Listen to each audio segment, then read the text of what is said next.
Good afternoon. I'm going to show you how to make some super easy sourdough without all the kneading. I've seen lots of videos. It seems to be a lot of work, and my wife and I decided to do this during the COVID while we were cooped up at home, and we made a lot of failures. We had a lot of flatbreads. We had a lot of bad starter. We found a lot of the videos to be not very helpful, so we're going to try to teach you what we learned from our mistakes to make a simple but really nice sourdough loaf.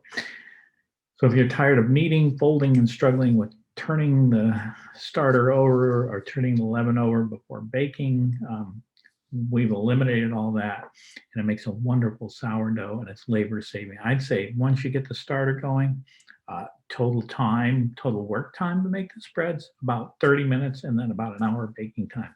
So it's really, really simple. Obviously, there's time in between the steps where you're just waiting, but you can do a lot of other things during that time. My recipe is different than from what I've seen on the web. I haven't seen one like this, but I use about 200 to 225 grams of ripe sourdough starter. I use dark rye for my starter. I get really nice lift out of it, a really nice sponge. 750, 775 grams of water at about 85 degrees. It's important to use warmer water when you're making the dough. 125 grams of dark rye flour and 1,075 grams of King Arthur all-purpose unbleached flour. And then after 45 minutes, I'll go through this in the video. After 45 minutes, we're going to add 23 grams of salt and 30 to 60 grams of water. And the reason these numbers are a little bit variable is because you want to kind of get a feel for the dough to make sure you've got it hydrated enough. Hydration of this loaf is about 75%. That makes the dough easier to work with, and you can go more hydration, you go less hydration, you don't get as good lift. More hydration is harder to work with. So this is kind of the easy way to do it. Here is the loaf getting ready to go into the oven. This is after sitting overnight in the refrigerator. This is the loaf after baking for 1 hour. And you can see you get nice, I like the holes, really nice moist loaf with a good crust. It's excellent, easy to make. Of course, before I start, I'm just show you everything that I need here to make this, excluding the parchment paper, but I've got my starter sitting here. It's got a nice sponge to it, unbleached King Arthur's flour here, 11.7% dark rye flour. I'm going to use a couple of bamboo poles. I live in Florida, bowls, sorry. I got these in Florida for about $5 or $6. They're nice to work with to mold the dough, mixing bowl, and then a scale. And that's really all you need to make this. But of course, you need a good starter. And boy, is that an adventure. And what we finally found, number one, is never, ever use bleach flour. A lot of videos tell you this, but not everybody tells you that. So the first thing we did is we started with using bleach white flour. We never got it to start. We tried to make loaves with it. It was miserable. So what we found is using about 3 ounces of dark rye flour and 3.5 ounces of water. A lot of people tell you 1 to 1. With a dark rye, it's pretty thick, so you want it a little more hydrated than 1 to 1. Just mix this well in a glass jar, let it sit. It'll probably to get a good starter, it'll take a few beatings. And typically what I do is throw out all but about 2 ounces of starter, and I feed it daily. And usually in 3 days at 70, 80 room temp, I have a really good starter ready to go. So we'll now go through the process of how we make the bread once we have the starter already formed, and I think you'll see that it's actually quite easy. Okay, so we're ready to make sourdough. You can see I've got everything out here. I've got water. I've got some hot water over here. Remember, I want to keep this between about 85 degrees. And the first thing I'm going to do is I'm going to go ahead and add my 750 grams of water. And I'll usually start with the cold, and I'll put about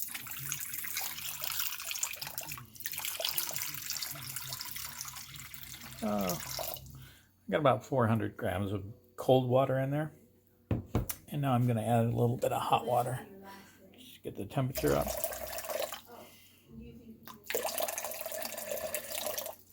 So there, I've got about 500 grams of water in there. Clean that out. And I'm just going to go ahead and take the temperature. Now I have a laser thermometer here. You see it's about 82 degrees. So I'll add a little bit more hot water just to get that to the temperature I like. Okay, so I'm at about 644 grams.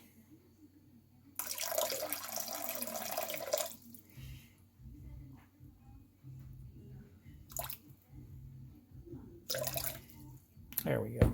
750 grams of water in there. And my temperature, you can see it's about 85 degrees. That's right where I want it. And now what I'm going to do is I'm going to add my 225 grams of starters. So I'll go ahead and tear this out again.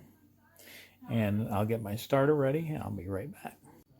All right, so here's my sourdough starter, and it's about doubled in volume. So this morning when I fed it, it was right about here, and you can see it's already doubled in volume. And you can see all the nice holes in there, all the nice gas, all that yeast and bacteria doing its job. So we're going to add that to 750 grams of water. Remember, for this we need about 200 grams or so. Okay, so now I've added my 225 grams. You can see it's floating. That's a good thing. You don't want it to sink. You're going to float, and now all I'm going to do is I'm going to take it off the scale for a minute. Take it off the scale, and I'm just going to stick my hand in there, and I'm just going to work it around a little bit. Just kind of mix it up, get it mixed in the water. It doesn't have to be that great. Again, this is easy sourdough. It's going to get mixed in with the dough anyway, so it's not a big deal. But I just like to give it a pre-mix before I add my rye and my other flour. Okay. So next thing we're going to do is we're going to put this back on the scale. I'm going to wipe my hands off here. And we're going to put it back on the scale.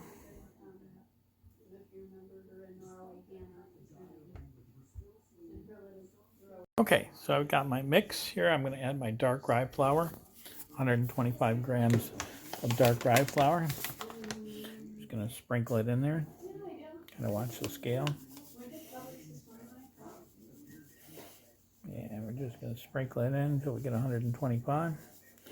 More flour is pretty light, of course.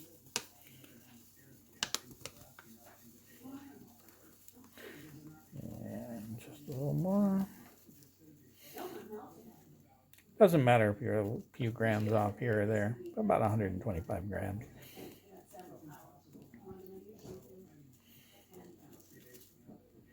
Okay, there we go. 125 grams of dark rye flour.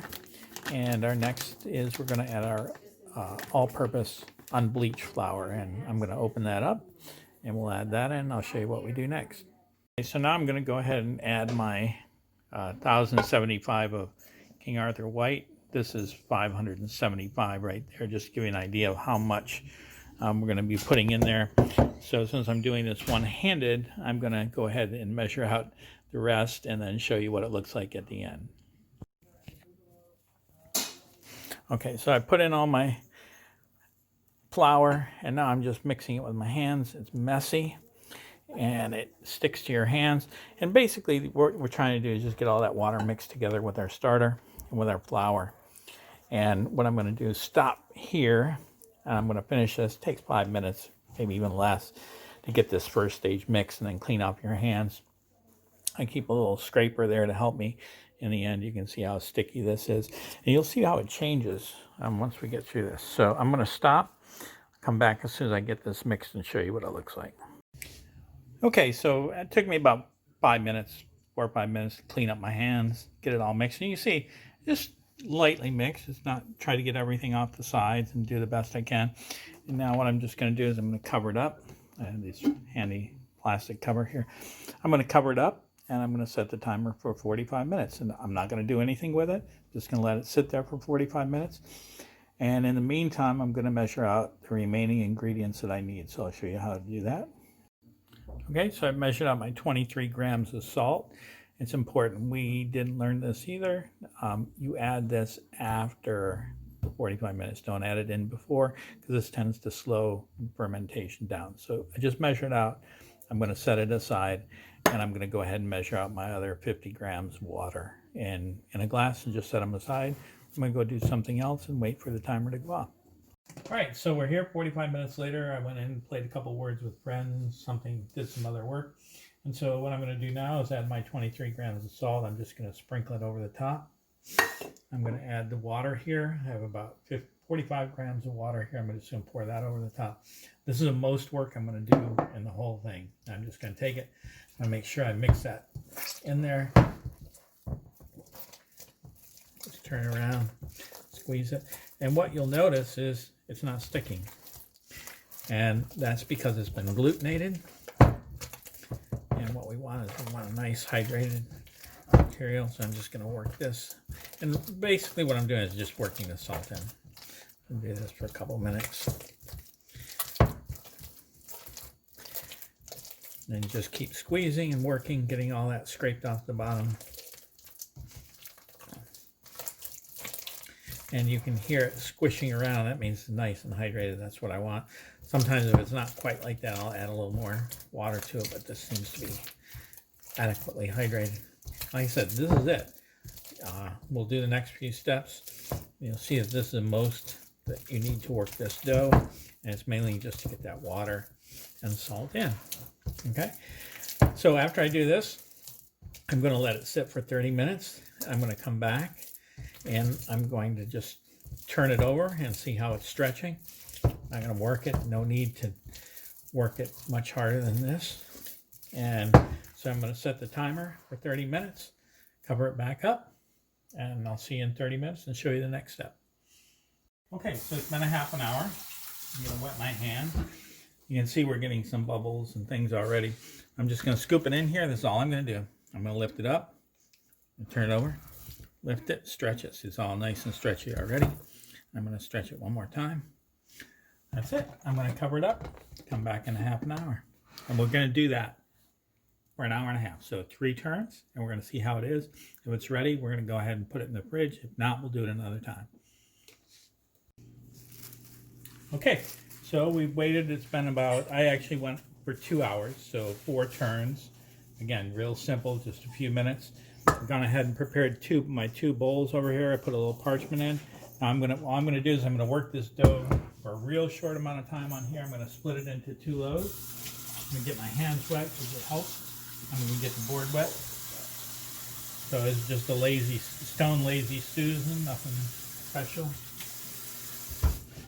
Just going to pick this up, get it out of there, put it on here.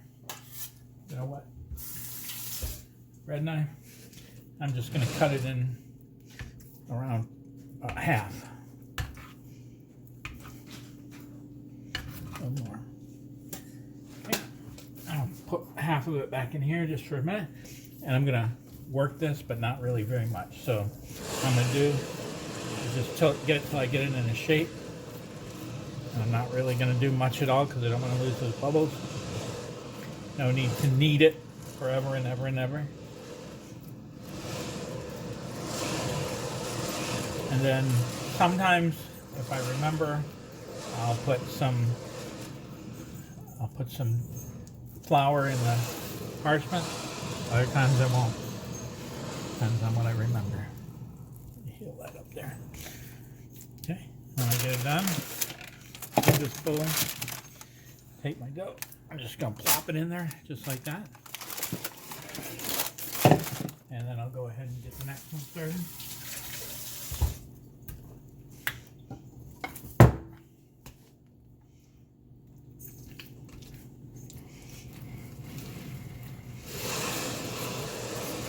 And not a lot of work.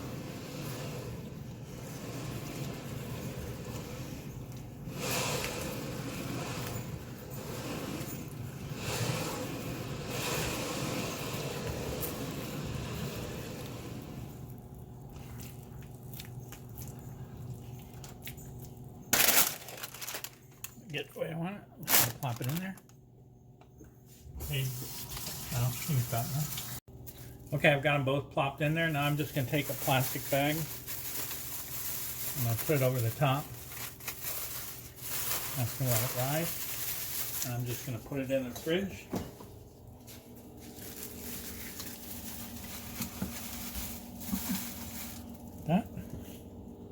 And I'm going to do the same thing with the other one.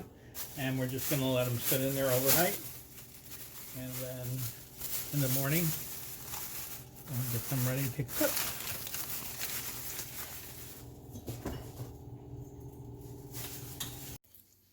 Okay, good morning. Well, it's ready to bake. So I've got my bread out of the oven. It's ready to go, just about.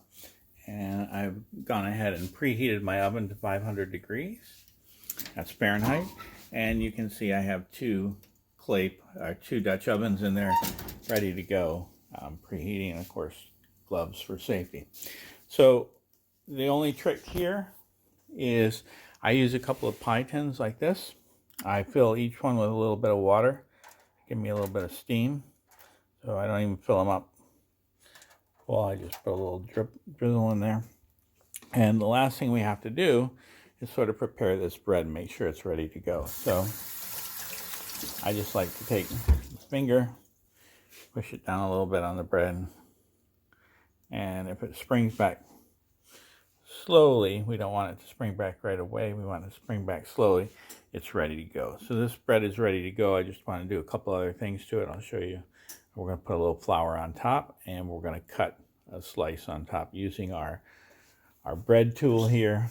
It's called a lame, but really it's just a razor blade on a stick. Just take a little flour, put it in a little sprinkler there, and we're just going to sprinkle the top. Whoops, a little.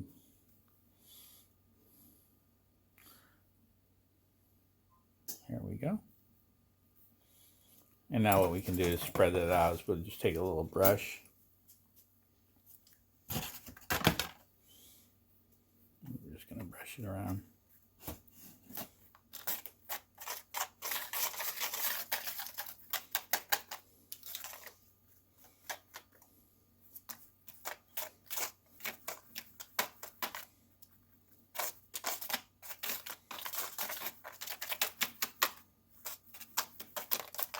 I cut a little breathing hole here with my razor blade on a stick. You can make any pattern you want. I'm going to stay away from that big bubble. That's probably going to be nice anyway. You make a little S curve if you want. Little markers. Okay. And now the bread's ready to go into the oven. So I've got my oven heated up. I get my pie tins here where I can have them ready to go. I'm going to have to take the lids off. And we're not going to turn those over. We're not going to do anything. We're just going to pull this out real quick. Put the lids off.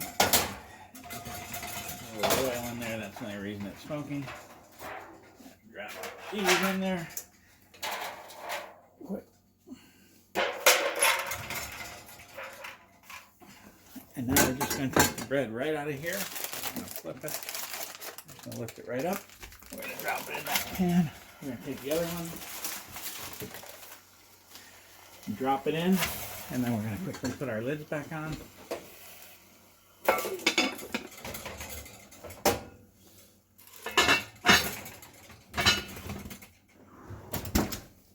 And then we're going to set our timer for 30 minutes. This is at 500 degrees. And that's it. Okay, so now we're getting ready to see the fruits of all our labor. And the first thing we're going to do here is we're going to dial our oven down to 450 for the last 30 minutes. So we're going to cook at 450, and we're going to set our kitchen timer here for another 30 minutes. And start the timer. And now we're going to go ahead and take a look at what these look like. Okay. Oh, let's see what how our bread's doing. Look at that, huh? There we go. And now we're just going to cook them for another 30 minutes and take them out at 450. Okay, so we've been watching it. I'm going to go ahead and turn our oven off now. And we're going to take a look at 2 beautiful loaves of bread we just made. And there they are.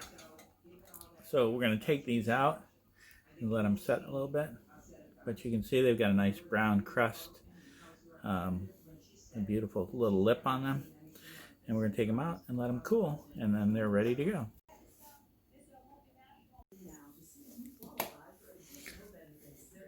So there they are, 2 nice loaves, beautiful loaves, bread, and they'll just cool now, and they'll be ready for eating in a couple of hours. And that's the easy sourdough recipe.